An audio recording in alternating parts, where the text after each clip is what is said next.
All right, good evening. We welcome you to this meeting and we call it to order. Please join us for the Pledge of Allegiance. I pledge allegiance to the flag of the United States of America and to the republic for which it stands, one nation under God, indivisible, with liberty and justice.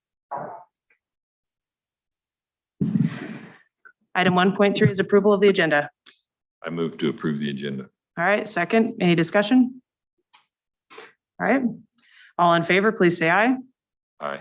Aye, chair votes aye, and the agenda is approved. Item 1.4 is input from the public. This is a period devoted to comments by the general public, if any, and discussion of those comments. In the interest of privacy and due process, the public is requested to not raise personnel issues except in a legally noticed closed personnel session of the board. Comments are limited to 3 consecutive minutes. A speaker's time may not be reserved, divided, apportioned, or deferred. No action may be taken upon a matter raised under this item of the agenda until the matter itself has been included specifically on an agenda as an item upon which action will be taken. We have several requests and we will start right from the top. Andrew Baldwin.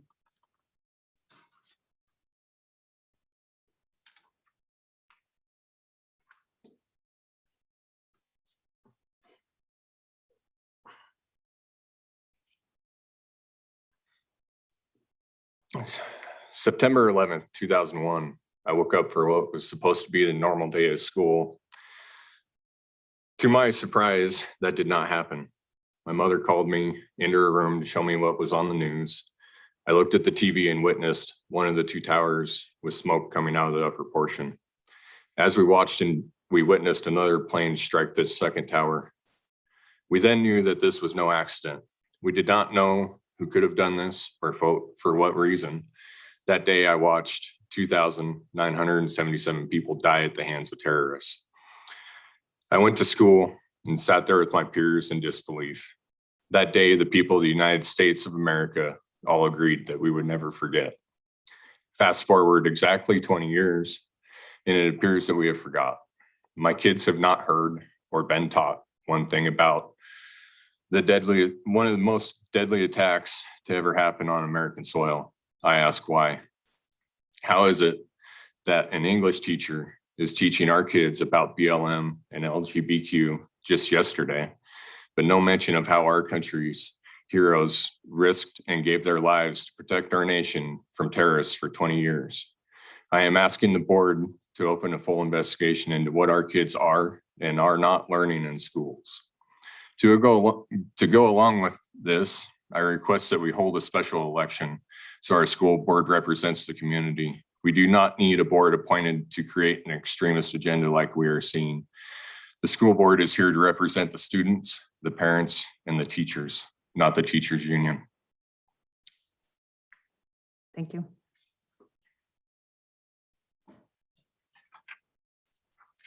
Dan Stevenson?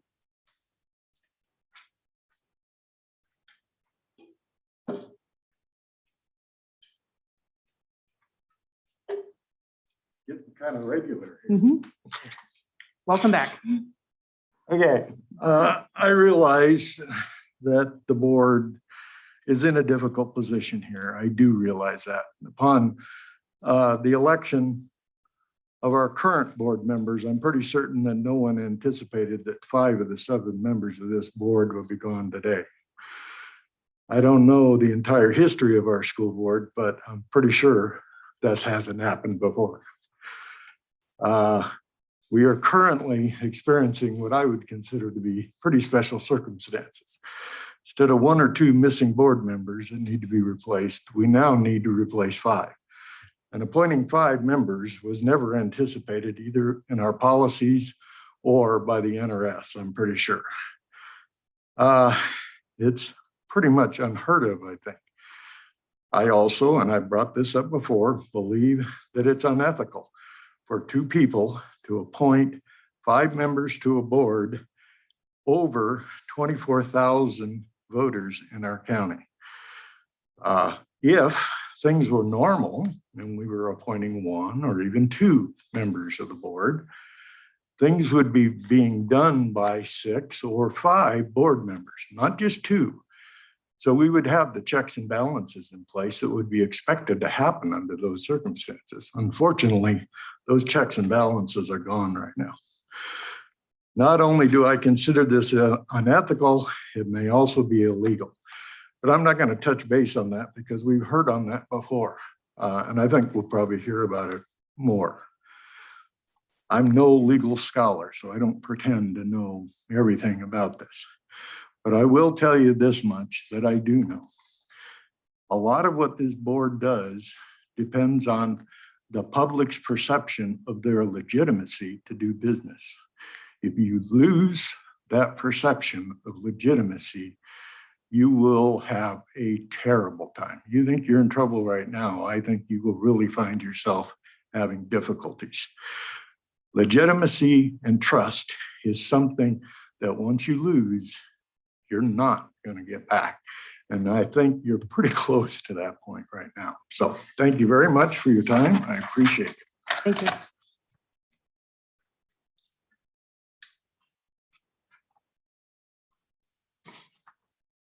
Julie Stevenson?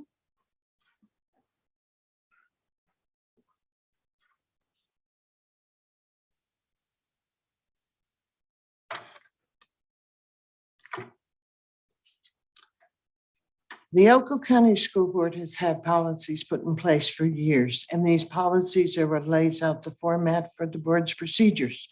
On August 2008, the school board set up a general layout for the rules. Code BDD is part saying a quorum will exist with the majority of members eligible to vote. This is very, very general. Code BDD does break down further into more specifics. BDD A, B, C, D, E, and F. C specifies 4 members will constitute a quorum. NRS 241.0355 states that a majority of the members of the board composed solely of elected officials are required to take action by vote. Elko's board is determined by population, student number, and NRS regulations and requires 7 members. So 4 would be a majority, 4 would be a quorum. The 2 members of our school board have now trying to decide to suspend rule BDDC as it's inconvenient. You're calling it contradictory. Teresa, you joined the school board in 2015. Ira, you joined in 2016. You both agreed when you joined that you were going to follow these rules and supposedly have been following them for the last 5 and 6 years. And these are the same rules you both took an oath to. Now, all of a sudden, nothing is new and nothing is contradictory, but you're going to throw out one of the rules. NRS doesn't specify any specific number of what is required for a forum or quorum because they deal with boards anywhere from 5 to 11 members. But they do back up these policies, and board members are elected by provisions. They are allowed to appoint 1 or 2 missing members. Nowhere does NRS say 2 members are allowed to appoint 5 and then carry on business as normal. NRS provisions are not made for special elections, but they are also not specifying that that can't happen. However, if 2 members appoint 5 members, the majority of the board would still not be elected, and therefore it would not be legal. Even the Secretary of State of Nevada says the board would be in violation because you're not following an NRS statute that requires a majority of elected. Now we have children's parents here, and the parents are feeling that they are not being acknowledged. They are not being a right as a parent to have a say of any of the children in school. Now, Elko has 24,000 registered voters, more than that. Our school board should not have 2 people choosing a board of 7 when there are 24,000 people who should be doing that voting. Time, thank you. I would like to request. Sharon that- Labartz, your time is up, please. Sharon Labartz, I would like. And I thank you. your time is up. Thank you. Sharon?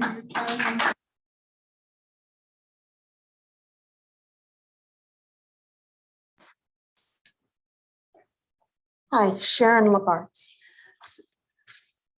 The last few days, I've been reading through the NRS 2410.0355, which is the state statutes our board is currently obligated to operate under. I really believe that since we can't have a quorum of 4 elected officials if you appoint 5 places, that you need to do a special election. Please do not disturb the speaker. If you disturb again, I will ask you to leave.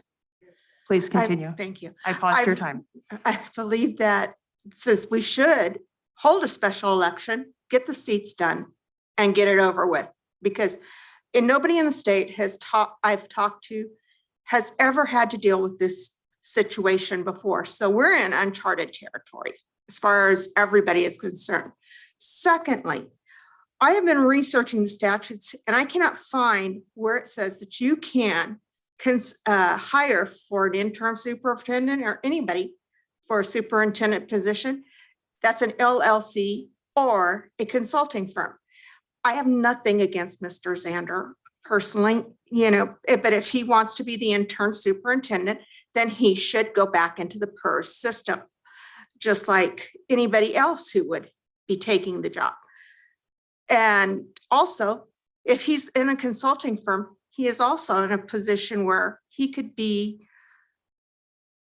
considered not unbiased. So I really believe that before you, the board, approves the contract, that you provide the state law precedents or statutes that you are going to use to achieve the goal of providing for him a contract. Thank you. Thank you. All right, Lucas and Catherine Kelly.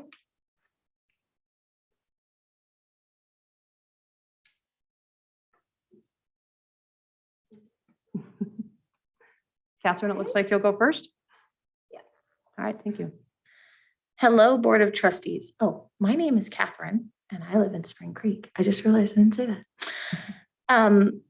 Hello, Board of Trustees. Well, Board of Trustees, that's an interesting name.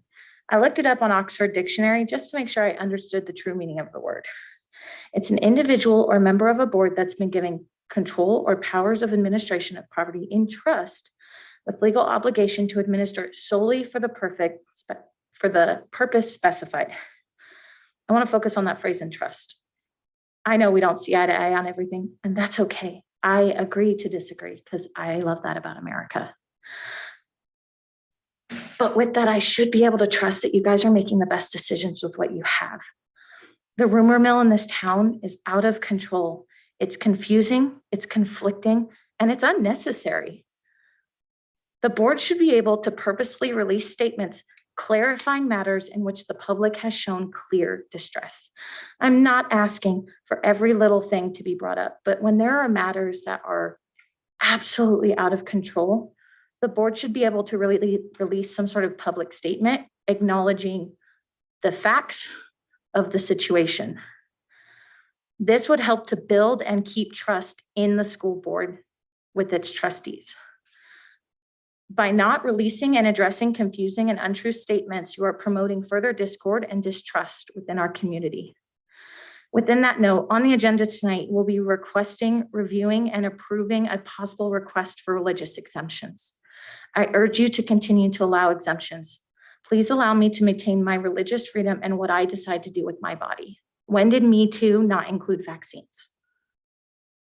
Allow me to keep my natural immunity that I've built up from having COVID twice. I feel that this district isn't put in a very hard place for staff and educators if this path is pursued. We already don't have enough teachers. Adding any additional requirements could be detrimental to our educational system. So I come up here asking you to start being clear. Tell us what you can. Follow your own rules. So please be a board of trustees and help me and others begin to trust you again by being transparent whenever possible. Thank you. Thank you. Lucas?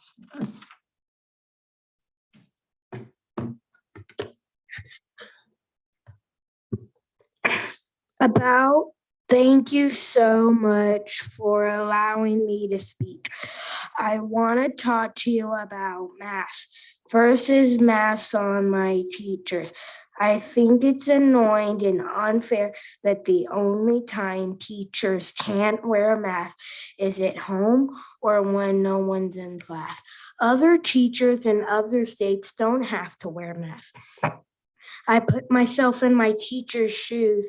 It must be so hard to try and teach us kids where they have trouble breathing because of the mask. They try to tell us that it's fine, but I know that my mom gets headaches from it, so I bet other teachers do too. Now on to us kids. I know that some of the big kids are starting to wear masks, but please try your hardest to not put me in a mask. It hurt my belly and gave me headaches. Those are COVID systems so that I got sent home for school, not because of COVID, because wearing the mask made me sick. Thank you. Thank you, Lucas. Brian Gale?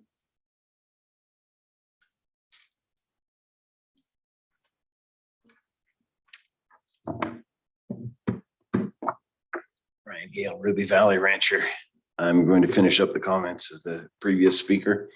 Our school board should not be handpicked by just two people. I wholeheartedly concur. We are being told that what we think and want for our children doesn't matter to you. NRS states that a special election is held with a 10% signature petition of the registered voters. We, the people of Elko County, are requesting you to do the legal and moral thing and request a special election to fill these spots.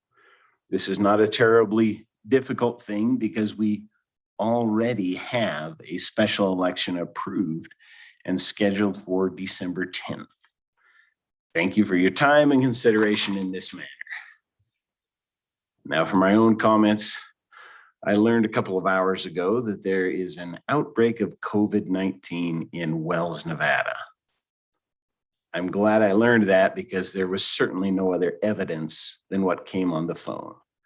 Because of this outbreak in the school, now all the children will be required to wear masks for 28 days.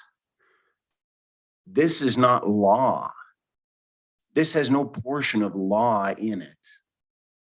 There is no law that governs this. This is a mandate, an extra legal or illegal mandate by our governor.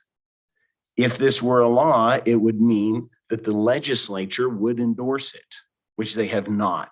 Shame on the legislature for not either endorsing or refuting this illegal mandate. My children will not be wearing masks. If you need to escort them from the premises, do so to your own shame. There is no law that says my children need to wear a face diaper. There is no reason in it. There is no science behind it. If you escort my children from the premises, they will never return. I'm dead serious. The hollowed halls of education are not the only place where they can receive instruction. Today's world is infinitely more open than it was 20 years ago. I have no fear for their own wisdom. What I do have fear for is illegal mandates by the governor. And I fear for local compliance and submission to those Time. illegal mandates. Thank you. That's all.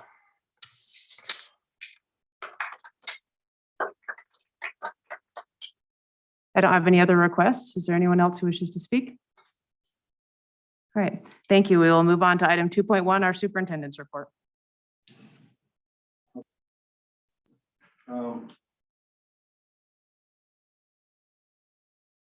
Working my way through this. Oh, okay. There we go. Sorry about that.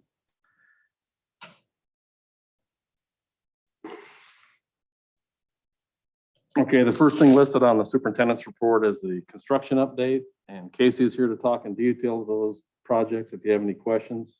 I think that, top of the list right now is most likely the Elko High School Performing Arts Building, and the classrooms are available for the science portion of that. The auditorium itself won't be completed until October 15th because we're waiting on some HVAC equipment, COVID-related issues. And Wells High School HVAC upgrade, and that's expected to be completed, later in the month. Mountain View roof repair, you guys are familiar with that. They upgraded the shop ventilation systems at Elko High School and West Wendover High School. And lastly is the remodel of the junior senior building at Elko High School, and that's to be completed in late October. I haven't been over to visit any of those projects yet, but I've heard that the office remodel there turned out pretty well. It freed up about 10 classrooms across the thing. Plus, through that whole construction project, they got rid of, I can't remember if it was 2 or 3 modulars, so 6 modular classrooms. So that's a good project. But Case is here if you have any questions in detail about those projects. Any questions, Ira? Casey, I just was wondering, is there any interruption to school like in Wells where they're finishing up that project, or any of these other, like Elko High School finishing up those projects, or is everything going as normal? Well, they're working Friday and the weekends. Okay. Junior building was put the admin built offices, classes there. Okay, thank you. Anything else? Okay, Mr. Zander. Okay, I also attached an enrollment report just to give them, the board an idea so where we're at with enrollment. This was Monday's enrollment, I believe. We're up 305 students across the district. It's for a total of 10,031 students. Now, no doubt that's adjusted based on the average daily attendance. But the pupil-centered funding plan allocations that came out of the legislature this year, that budget's built on 9,562 students. So as long as we can maintain that, normally we don't see all of our students show up until about the 3rd week of September is when we normally sort of peak. Okay, then we see a gradual, drop off over the course of the fiscal year normally. So that's encouraging. Okay, that our numbers are up a little bit. Definitely going to help Julie in regards to building the budget. With the pupil-centered funding plan, the issues we have with that is they took all those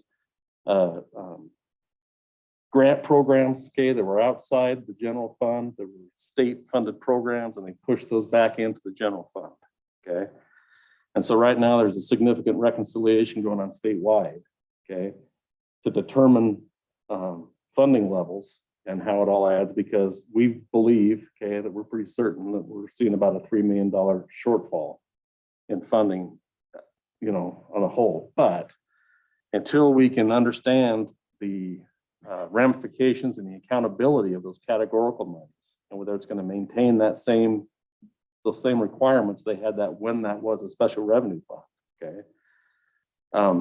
Then until we know that, we can't really determine exactly where we're at in regards to our current year funding. So we're hoping by the time we get to that December augmentation, we're going to have, the state's going to have that sorted out, okay?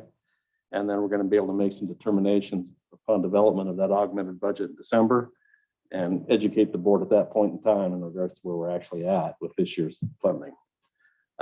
We did receive a 30-day extension for the audit report this year to be completed at the end of November, okay? With Jerry's passing and Julie assuming that role, you know, there's been some transitional issues that took place, and also scheduling the auditors. So there is going to be a little bit of a delay, okay? And Julie's going to meet with the State Department of Education and make sure that they're aware of that, okay? And you know, so the subsequent reporting that comes from the school district to the state on what's called the 387 report and our audit report, okay? They'll be expecting that delay for this fiscal year. Is that $3 million shortfall based on the 9,500? Well, yeah, so if no, actually, you know, it's more so related to the sort of categorical programming where we saw, you know, we're basically in hold harmless. And so the allocation we're getting from the state now is supposed to reflect the 2020 revenue allocations, okay? And so there's a lot of moving parts when you take all those weighted funding categories for at-risk, ELL, and GT, and special ed, okay? And then we have, you know, our school police program. We have probably a half a dozen grant programs now that have been sort of compiled with general fund revenue, okay? And when we built the budget, you know, when the board approved that final budget in May, okay, they hadn't approved the people-centered funding plan. The assumption we'd made is that wouldn't be fully implemented, okay? And so we built it sort of based on what the governor's recommended budget was in regards to how we were going to staff, okay, and fill those positions, because by the time you approve that budget, we're filling positions, okay? So that being said, when they fully implemented the people-centered funding plan, unfortunately, Elko is one of the districts that's significantly hurt by that, okay? So we're actually in a hold harmless position right now. I can't remember off my head, but I think there's 7 districts that actually lost revenue as opposed to if they were fully funded by the people-centered funding plan. And so, you know, there's going to be some adjustments. Friday, there's another commission on education funding. We're still working with the commission to try to, you know, educate them in regards to scale and density issues you have with rural districts versus metropolitan districts, and some of the other cost factors that are built into that program, okay? But, you know, that hasn't come to fruition yet, okay? And at this point in time, we're going to be in hold harmless for the next 2 fiscal years. And so we're in the process of making that determination and then working through the spring if we have to have staff reductions, or if we have to, you know, make adjustments to our budget, then we will. You know, the biggest concern is when you have reductions in funding is normally what it affects class size, okay? And then it affects enrichment programming for kids, okay? And so extracurricular, co-curricular, you know, all those other classes and CTE classes we have in our schools, we consider those enrichment programming, okay? And so, you know, we're going to try to do just like we did in 2009, okay? And take cuts sort of across the board and try to balance, if there are reductions, we're going to balance this thing through attrition, hopefully, okay, and maintain opportunities for our kids. So that's sort of where we're at right now. Okay, we'll have sort of a better idea once the audit's completed and get a chance to get into that augmented budget and really make some determinations that we can share with the board. But hopefully enrollment's up right now, so that helps us a little bit. Jeff, I just had a question about the, with all of the funding that has gone back into the general fund, what happens to those grant-based positions that we have in some of the schools? Do we have a way to continue to fund those, or are we still looking at how that's going to happen? So that's exactly where we're at. That's the determinations we need to know in regards to what the grant requirements for some of that programming, read by grade 3, whatever it might be, okay? And how that's going to impact the positions. Right now, the budget that's in place right now, those positions were all replaced, okay? And so we're full as compared to where we were last year. Big picture, I think you hired 90 teachers this year, okay? And we still have 50 teaching vacancies in the district, okay? Now, that's been ongoing for a couple of years, okay? So, I mean, we're still maintaining programming and maintaining class size and da-da-da-da-da. But hopefully, that's the way the school budget works. These budgets work in such a manner to where we build that budget anticipating full staffing, okay? And then when you work to do the augmentation to adjust that budget, then you can come back and take some of that vacancy savings you have from those positions that weren't filled and sort of plug the holes, okay? And where we're concerned this year has to do with those categorical grants, okay? And the positions we have in those grants, knowing there's a possibility we have less funding than we did last fiscal year, okay? So if we see increased enrollment, okay, which is going to account for additional revenue in the general fund, okay, that's going to help us, okay, to sort of facilitate that and keep everything in place through the end of the fiscal year until we'd have to make some adjustments at the end of the fiscal year. That makes sense? Yep, that does. Thank you. Okay. No doubt, I just want, the board to know that we have people working long hours right now as a result of COVID and the CDC requirements we have. No doubt, I've talked to a number of parents concerned about the exclusions. The contract tracing is difficult, okay? We're working through the state with that, okay? We're hopefully going to be able to start putting some reports together so people can actually see the cases we have in some of our schools, okay?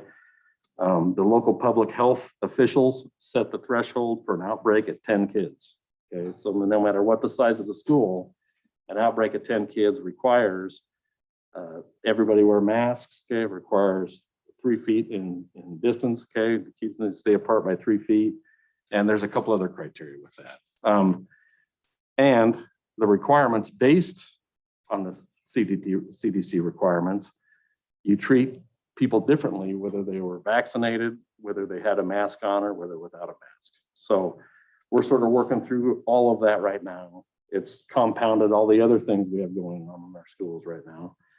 In addition to that, we have real concerns countywide, okay, because of the impact it's having on healthcare services for the testing, okay, for these kids that have been excluded. Now they're trying to come back to school and there's not testing available for those parents to get their kids in and get them tested. So we're working with the county a little bit on that, okay? No doubt, we're talking with public health, okay? There could be some adjustments in regards to how we account for those excluded kids, okay? But those determinations have not been made yet, but I'll keep the board in the loop, okay, in regards to what options the board will have, okay, in regards to making those adjustments. And, like everybody else, I understand everybody's frustration. I don't like wearing a mask either, you know what I mean? And it's just frustrating that we're sort of where we're at right now. The numbers continue to grow out in our schools, okay? And we just want to make sure we provide safe learning environments for all of our kids in our communities. And so, we're following the rules. We're hopefully going to see a decrease in cases. Hopefully things slow down a little bit and public health can come back and take away the mask mandates and, we can get back to normal again. But at this point in time, I just wanted to share that with you and let you know that, we're doing our best and hopefully things are going to settle down a little bit. Okay. We have scheduled a informational forum, okay, next Tuesday night at the new science building in Elko High School to sort of inform the public of the facility needs we have and the proposal to go to the voters in December, okay?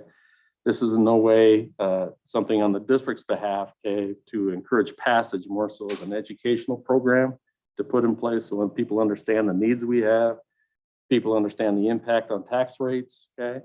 And people understand why we've sort of converted a little bit away from pay-as-you-go and we're looking at a bonding model, okay? Which opens up other avenues to get back to a pay-as-you-go at some point in time at a reduced rate. So that's supposed to happen Tuesday night. And so I shared this flyer with both of you, okay? And if you would like to make any changes to it, let me know. And our plan is to get it out either tomorrow or the next day and get out in the paper and advertise it to the public, okay? So we encourage your participation in this, and we think it'll be really informational, okay, and help people in regards to this. No doubt, you know, there's a committee that's been put together or being put together, okay, to provide additional education on that. As you know, the school district can't advocate to support, a tax rate. So nobody from central office will be on that committee, okay? We can provide information only. And so that'll be another project that'll be coming up here that the board will be aware of here. Hopefully that'll be formed and put in place here the next month or so. So I just see one change that needs to be made on that. It says when the Thursday needs to be changed to a Tuesday. Yes, it does. That's a pretty good catch. So, I just think it's important that we share this. People have talked a lot about, is the board transparent? What we want to see more transparency. Every year we talk about capital needs in board meetings, but generally people don't come. They don't really come and listen to the capital projects list, which we talk about all the time, and you can look on board docs and find it. But, this is going to be a great opportunity for the public to be able to understand those capital projects and what that looks like, how the funding looks, and to really get some great information. So we encourage everyone here, everyone listening, come and learn about that. It'll be again Tuesday, September 21st at 6 o'clock at the new science building at Elko High School. So please, those who keep saying we want transparency, this is a great opportunity to come and understand, come and learn, come and ask questions. We have a lot of great information. The consultants that will be there are very knowledgeable and can talk you through tax rates and everything else until it makes you dizzy. So just come and learn and bring your friends. This is a great opportunity to really understand how this works. Anything else, Jeff? And lastly, I just wanted to mention that Thursday evening at 5:30, you'll have another special meeting to interview the additional board candidates. And with that, I just wanted to sort of bring forward that I want the public to know that, the board has operated through legal counsel since this took place. It's an extenuating circumstance, no doubt, having 5 empty board seats, okay? My understanding is from legal counsel that a special election is not an option that's available. Legal counsel's worked through the Attorney General's office and the Department of Education, okay? And so at this point in time, we'll have another meeting on Thursday that Teresa and I will get a chance to review additional candidates, okay? And I'm assuming we'll have some more after that too. And at some point in time, there'll be an opportunity when you're going to actually appoint board members. Hopefully, there's going to be a way to get, at least 4 board members on at one point in time, and, maybe over time they get the full 7. So the public's a little bit more comfortable in regards to the decisions that are being made right now. Thank you. Any questions for Jeff, Ira? Nope. Okay. We're good. That's all I have. Okay, thank you, Jeff. Appreciate that and appreciate the information and the opportunity to share that with those who are here and those who are listening virtually. We'll move on to item 3.1, receipt, review, and possible repeal of policy BDDC for possible action. Mr. Zander, you want to talk on that one? Sure. Legal counsel. I think that, because of this extenuating stance, we found out that we had a policy that contradicted state law, basically, okay? That a quorum is a majority, okay? And so they've recommended we repeal this and default to BDD, which says a quorum will consist of the majority of the board members eligible to vote. So we're asking the board to repeal that at this time. And at a later date, if you want to revisit this, we can bring this back to the board and you can put in place whatever you'd like to put in place. All right, discussion. I move to repeal policy BDDC. All right, second. Any other? And this is, legal counsel has gone over this and we're not breaking the law. Correct. Yeah, all right. Not at the moment. We're going to discuss first. Yeah, I know we have worked through legal counsel and For those who attend meetings on a regular basis, we do go over policies and revisit policies quite frequently. You'll see that if you go back through board docs, you'll see that we frequently revisit policies, and sometimes we find that things don't mesh, that there is an internal contradiction in policies. And so this is a regular practice of the board. So I'm in favor of repealing. Ira, anything else? All right. Mr. Hoffman, I would take some public comment.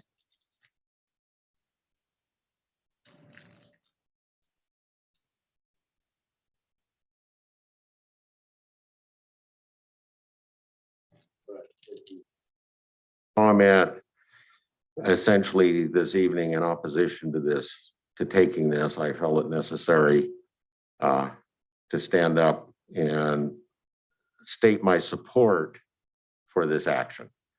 I think it's important that people understand that the Board of Trustees has a set of policies, not bylaws. It was referred to as bylaws in some of the discussion a couple of weeks ago, that Nevada revised statutes supersedes the district's policies. You don't have the authority to revise Nevada revised statutes, but the policies are set by the board and can be modified or amended by the board.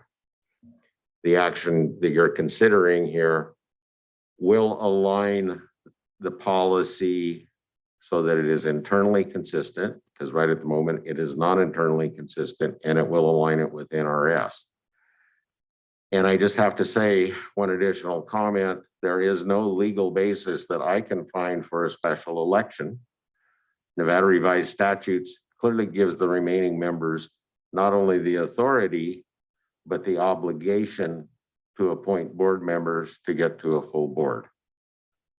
And so far as waiting for a special election, if people are concerned that the two of you acting as a quorum can't conduct business, then the school district will be without the ability to conduct business for a number of months. And I don't think that's helpful to anybody. So I think that you're taking this action is appropriate.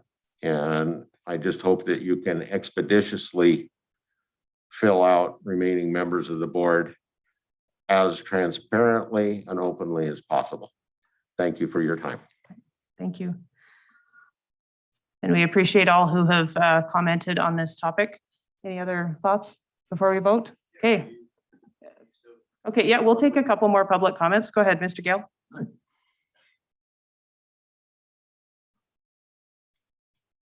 Great, thanks. It just smells really fishy. All of a sudden, we have no idea what happened. All we know is the rumors that we hear, and the rumors sound nefarious.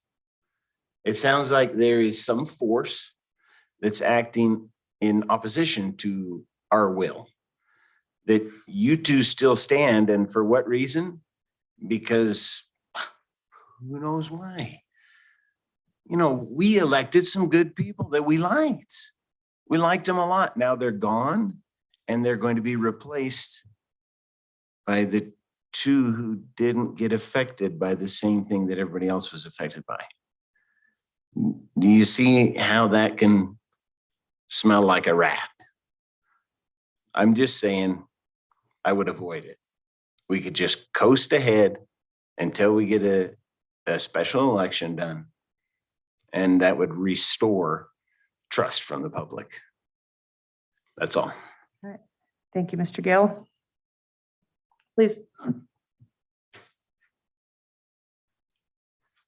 Sharon Alberts again. Why isn't the legal counsel here, since this is a legal issue? He should be here answering questions from the public, rather than you guys telling us our legal counsel says, and who is our legal counsel? You know, this is, you're telling us this is what he said. He needs to be here himself, stand here and tell us what the law says. Thank you. Thank you, Ms. Labarge.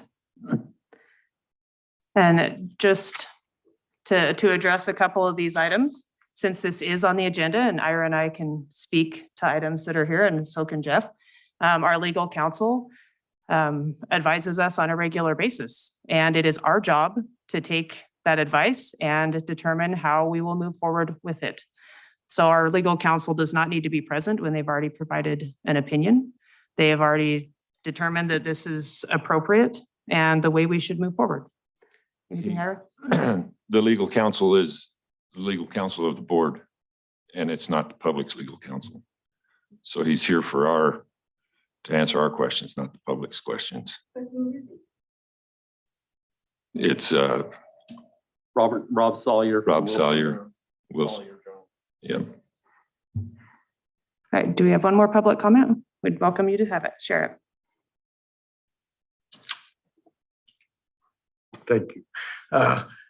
Obviously, based on the comments I've made several times, I'm in opposition to this. I don't think the board should take this action at this point in time. I think there are reasons that you shouldn't take this action. Trust and legitimacy reasons are big. As one of the previous commenters has made mention of, there's still a whole lot of concern and confusion around why we're even in this position to start with. We voted some people in. They voted to go against a mandate, legal or illegal, that was put in place by a governor. And now suddenly we're down to 2, and those 2 people are beginning to appoint or taking action to appoint, and now proposing to eliminate something that was put in place to further explain the policy BDD, not as a confusion, but to eliminate confusion. So I'm afraid that what you're doing is again, 2 people doing something that 4 elected officials should do is a problem. Thank you. Very Thank you, much. Mr. And Stevenson. I want to be clear, I have nothing against you 2, nothing at all. It's this whole scenario that disturbs us. Thank you. Well, we've been sitting here for a lot of months, and this is not a fun scenario. We can tell you that. This is not a fun place to be, not a fun seat to sit in. So we appreciate your concerns. We appreciate your input. We also recognize the fact that we can't just sit on our haunches and let nothing happen in our school district. It is the job of the board to conduct the business of the board and to help move the school district forward. So again, thank you for your comments. We appreciate your time, and we are ready to vote. All right. I will take one more comment. I was curious. There were a lot of people at a meeting who admitted that they had put in an application for board member and got told they didn't qualify. And I read some students 2 requirements. Got to live in the precinct, you got to be registered voter. What were your qualifications that so many people didn't qualify? All right, thank you. That is not on the agenda. That is not part of this agenda item, and we are not allowed to discuss something that's not on the agenda. All right, all in favor of approval, please say aye. Aye. All right, I asked you to not interrupt again, so I ask you to please leave. Thank you. The chair votes aye and the motion carries.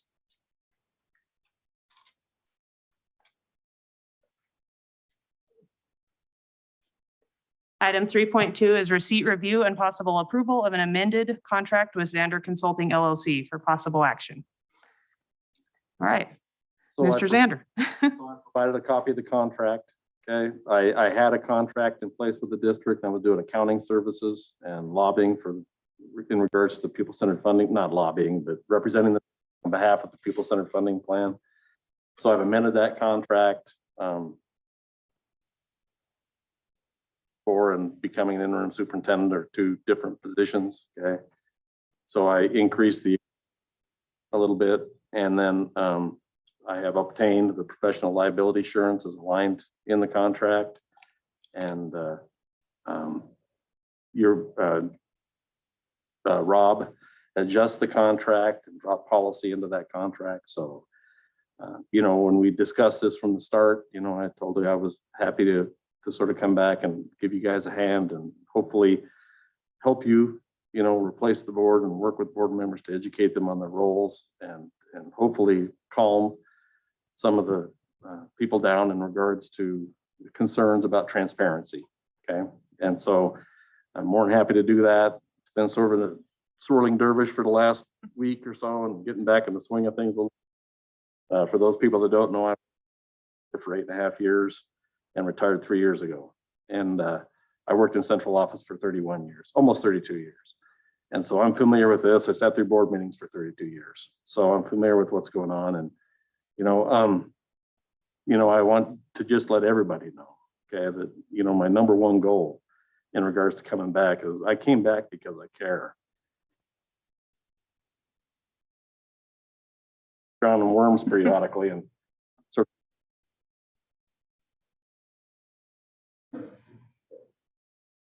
of tried to do a radio show this last week, and unfortunately the radio host was sick, but we're going to get that scheduled this week. Okay. I think that this informational forum regarding the Sorry, you proposals keep that talking. Okay. I'll turn my stop. timer off. Continue. Anyways, I think this is, sort of another opportunity we're going to have to continue transparency. We're working on putting together a committee that's going to work on educating the community in regards to the bond program we have out there. So if people are interested in that, just reach out to me. I want to tell everybody in the public, okay, if you have questions or concerns about this district, give me a call, because I'll sit down and we'll talk about it. And hopefully, I can provide you the background as to why we're making those decisions. Okay.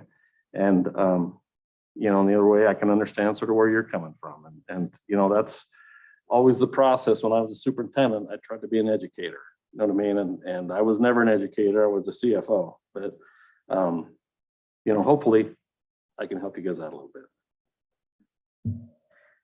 Thank you. We appreciate the fact that you have probably sat through more board meetings than everyone in here collectively has done.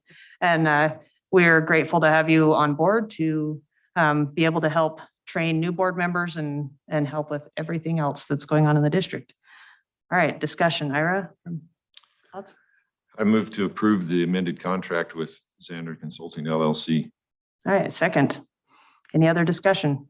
Just to make a statement that our legal counsel has gone over this extensively and we're not breaking the law here. This is completely legal with what we're doing. Right. Correct. Thank you. All right. Again, I will just state that I'm glad to have Mr. Zander be willing to stop drowning worms and come help us in the district, because we are in need at the moment. And we certainly wouldn't want to wait around until we're able to fill the board and then find a superintendent, because we need leadership. And I'm grateful to have Jeff here to do that. So with that being said, all in favor of approval of the amended contract with Zander Consulting LLC, please say aye. Aye. All right, chair votes aye as well. And that contract is approved. Item 3.3 is receipt, review, and approval of Indian policies and procedures for impact aid funding purposes for possible action. Okay, so this is an annual process we go through our impact aid application. Impact aid is sort of similar to county PILT payments, where counties with a lot of federal land in them are paid additional payments to reflect the ad valorem taxes or the assessed valuation that would be on those properties if you lived in a more metropolitan area. The school district collects, I think the last couple of years, pretty close to around $2 million a year from the federal government on impact aid. And so part of that process in the application is to update the policies you have that deal with Native American students. Okay. And so attached there is that updated policy. And Candace Tornahue was here at the meeting if you have specific questions about those policies. All right, any questions, Ira? Nope.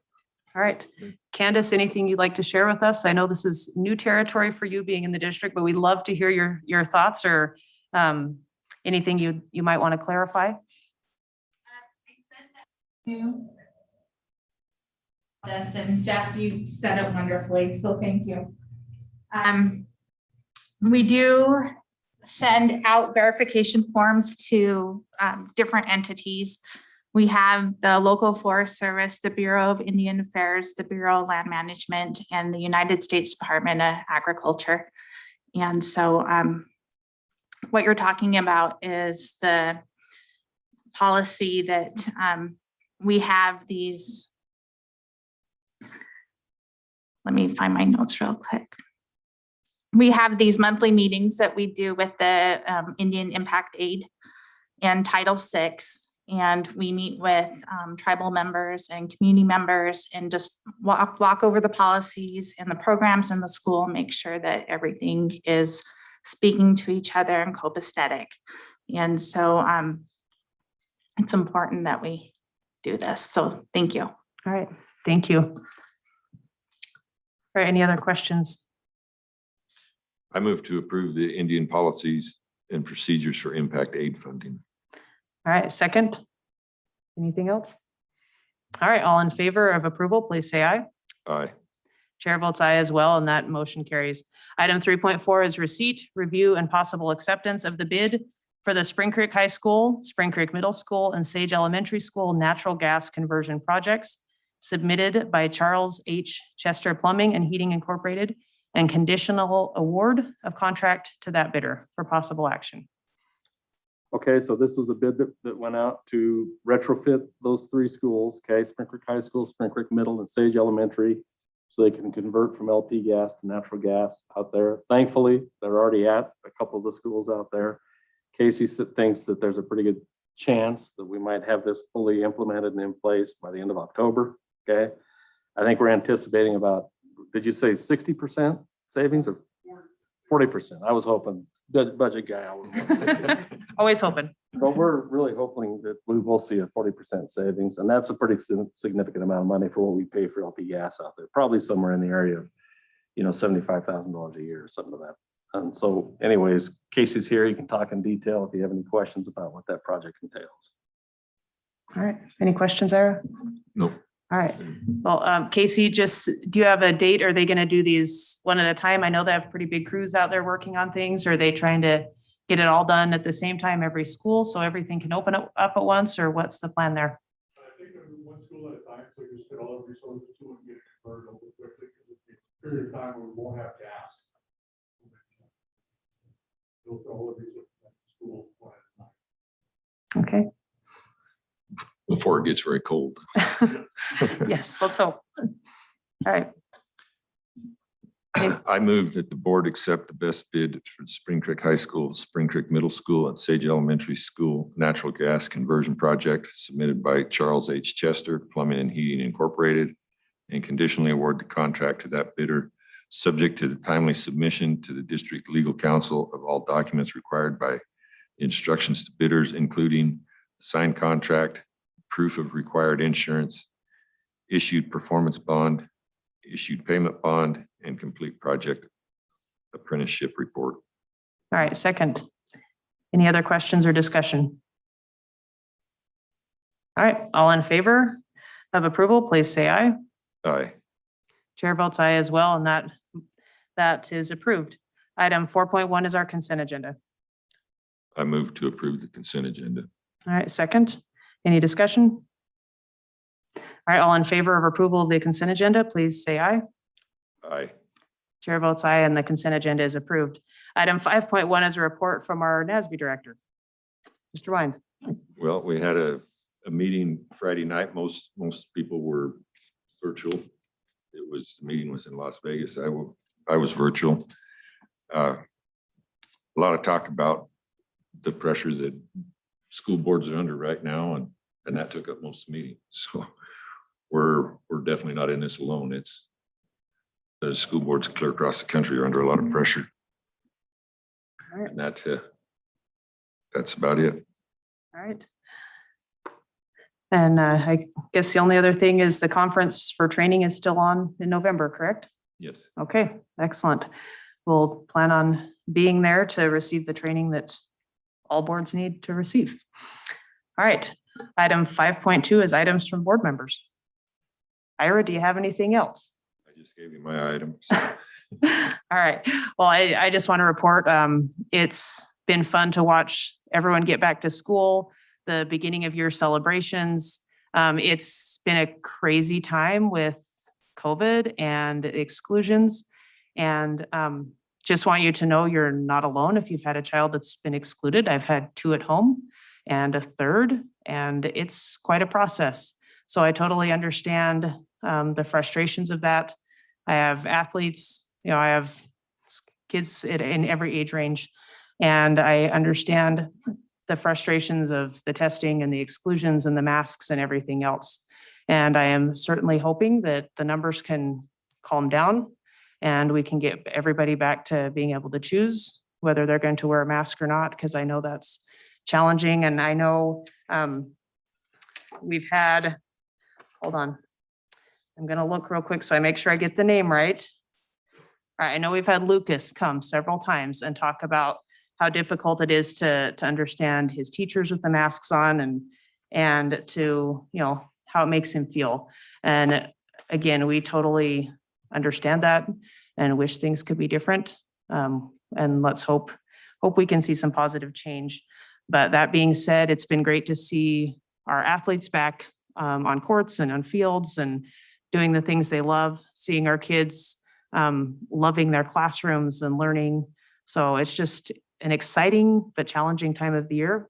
And I'm just hoping we can, again, move forward and see some positive things take place, and hope that everyone can look at the positive things that are happening, the good things that are happening, and focus on those until we can get past the things that aren't so fun.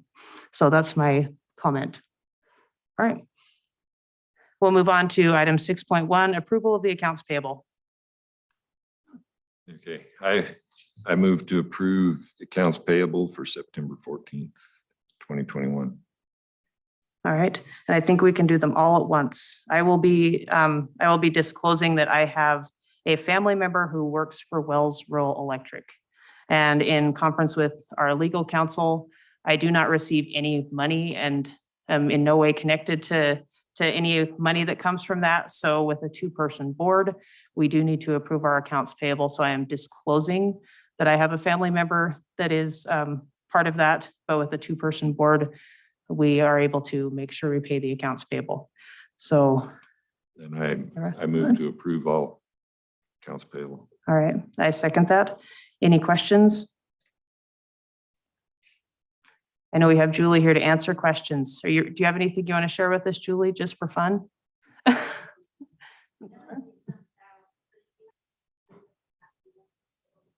Okay, well, I don't have any questions either. I just appreciate how easy it is to read and the way you keep everything organized. So that being said, we have a motion on the floor. All in favor, please say aye. Aye. Chair votes aye as well, and the accounts payable are approved. Item 7.1 is a final opportunity for public comment. Is there anyone who wishes to make a comment? Please.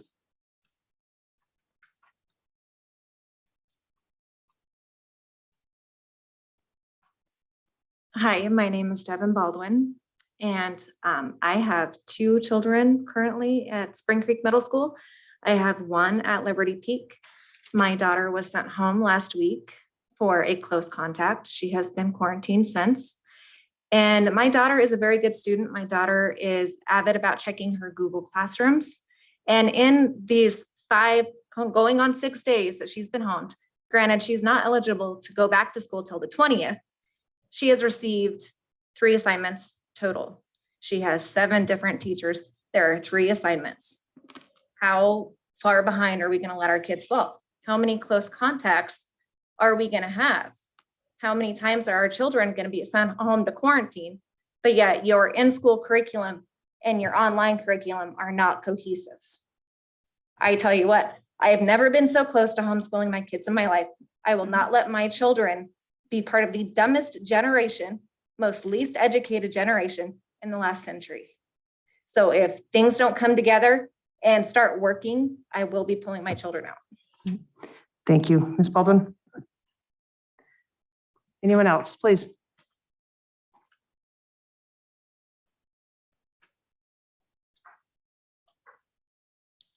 Sarah Martin. So I don't know if everybody knows this, but Nevada is 50th ranked right now. We kind of dropped down. I got a link from Flagview talking about the proficiencies in math. As a district in 2019, 37.2%, ELA 46, science 21, and ELPA 9%. Now, my children have been in public school for 7 days. My son, I got a call on Thursday saying he was close contact. And then I got a call Friday morning asking why he wasn't at school. And then I got a call Sunday morning, once again, saying he was close contact. He also has not, just like she said, has not got any classes. My daughter walked out of school on Thursday and will not be going back because she will not put a mask on. When you were talking about how happy this is and how great this has been, that's kind of a slap in the face to these kids, because 1 minute you have to put a mask on because you're horrible, like there's going to be this huge virus coming from you. Then you have to stay home, but this week you can come back. You're just messing with, like, you're letting the state mess with these kids' mentality, and it's not okay. So when you were talking about the numbers being up, you lost 2 kids this week because my kids will not be attending anymore. I pulled them because this is not fair to them. It is screwing with their brains way more than just sitting at home. My kids homeschooled last year and then for the 6 months previous to that, and they thrived. But going back and forth, this is not okay. Figure it out. Like, we can't keep letting the state do this to our rural communities. We are not Las Vegas. We are not Reno. We are Elko. Please stop letting them do this to our kids. Thank you, Ms. Martin. Is there anyone else who wishes to comment? All right, hold on. Okay. Go ahead, Lee. Go ahead, Mr. Hoffman. Thank you, and I think I forgot to state my name earlier for the record, so it is Lee Hoffman. Regarding an earlier public comment regarding your attorney. I served 16 years on the Elko City Council, a public board. I have been regularly attending not only your board meetings, but the city council and the county commission meetings. And it's very common practice for those boards to have their attorney present at the meetings. I don't know if there's some reason why. I mean, I understand that that attorney is the attorney to the board rather than to the public, but a lot of times questions could be dealt with very quickly, and you could get advice very quickly if a question comes up if your attorney was present. And maybe there's an issue of paying his hourly rate or something at the meetings, but just based on my personal experience with public boards, I think you would be well advised to have your attorney present. Thank you. Thank you. All right.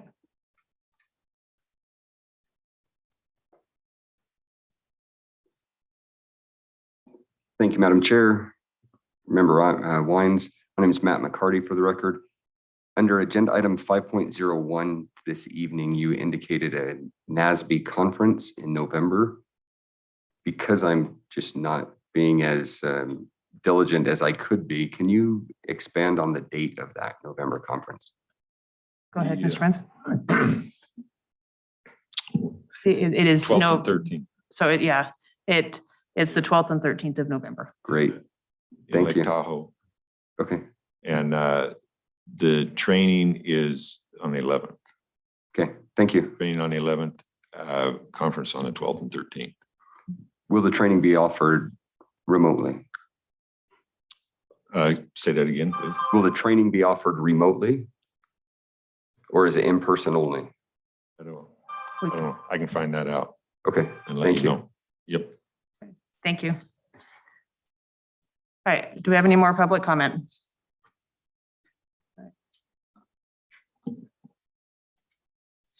I just want to be perfectly clear. Tomorrow, an illegal mask mandate begins in the school where my children attend. My children will not be complying with this illegal mandate. I wish you wouldn't threaten my children with reduced interaction with their friends who they cherish and their teachers who I admire. I wish you would back down from this irrational and unscientific mandate. However, if you insist on my child sitting in the back of the bus, as it were, my children will be forced to demonstrate their peaceful noncompliance. I have not withdrawn my children. Tomorrow we'll see, I guess. That's it. Thank you.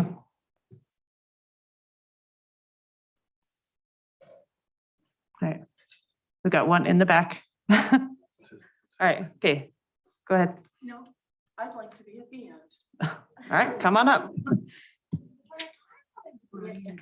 You know, I'm not doing anything. you've already gotten to talk. I did. That's why I said you go first. No. All right, go ahead. I just wanted to state that the word transparency has been thrown around a lot by myself, Catherine, Kelly, parent in this role.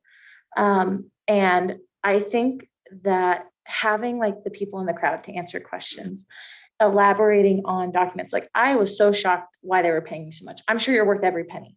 But I was like, holy crap, we're talking about a budget deficit and we're going to double the advertised superintendent policy. But like knowing that it was because he's doing 2 jobs now, that made more sense.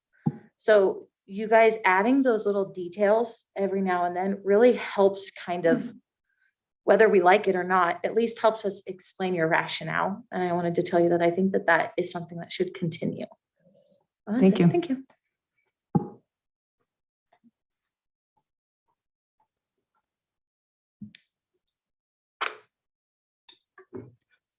Lynn Hoffman. I feel really, really, really sorry for you